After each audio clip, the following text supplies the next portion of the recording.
Omugore Peter Semega ow'emyaka 84 omutura wa Katereiga omugomboro ya Buhanika mu district ya Hoima n'omwe abantu abine obuhuta ahabwa entaro z'amataka omucyange cya Bunyoro. Semega kija kuhutazibwa omwana w'omurumuna bwa nyuma yo kumugorerera bakamubuzaho bakamutematema omwaka gw'2019 ari ku muturo kumwima itaka eryatineho kakwate. Omukoro gwangu yamusaba kagushwa ogulwa ntagushoko guli guti gulu gwanantira hano gwayingira hano ekiganja kiri bakisara okusanga kwa nehuzizi obiro bwakeire nkamusanga polisi yabutema ali busa okenike kyasingire nokundu ataina rubuye rubono rwajoye kando munju akaturuka majwaire nkaba nimanya genzere kusensa he bamese mukoti bakamuri mandinga kumala ebiro kiyenda meze 3 kyonka bakoti bagama kiri mandatory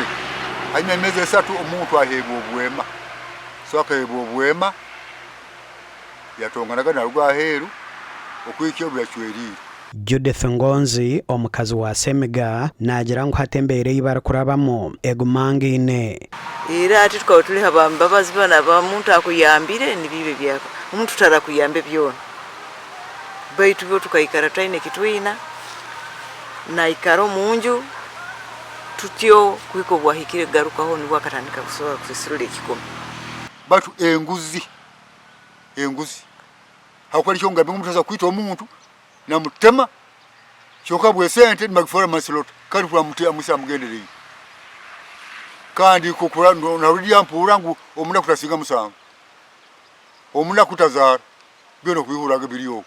Ogu nayenda government n'ebitongore bindi bebayamba abantu ba Bunyoro batunga ebyapa ahamataka gabo abo kubadi kutunga ekyapa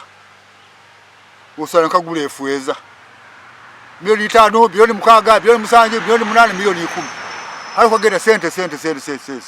Harhona Abdul Nsida omutura wa Kiryateto mu Rembo Hoima okugira ngo mugiga orukwenda kumunyagaho protie bakamugorera bamutera bamuhenda amaguru otireho no kumutaha emishango y'obushuma bwente kanzi kyensaba kinga mama nabanya mfukamide masogo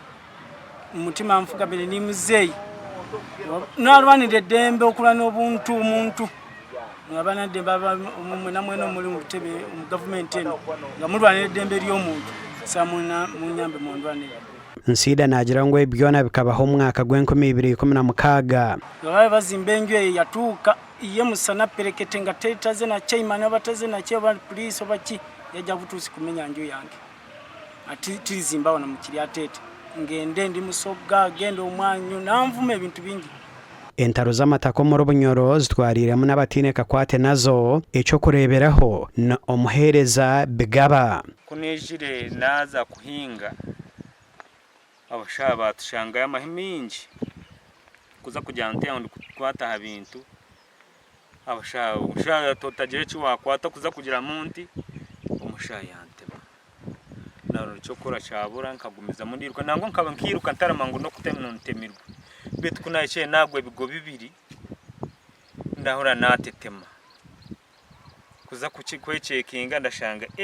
ekitongore ekiro kurwana robgabe bw'abantu ekya Uganda Human Rights Commission omuru Bunyoro nicyoreka kwa abantu bingi ne batino kuzoma office zabo ahabwo kutinisezebwa okurugomba bantu abari kubanyaga hamataka gabo amakuru agashakwa Ambrose Nwagaba Katoto.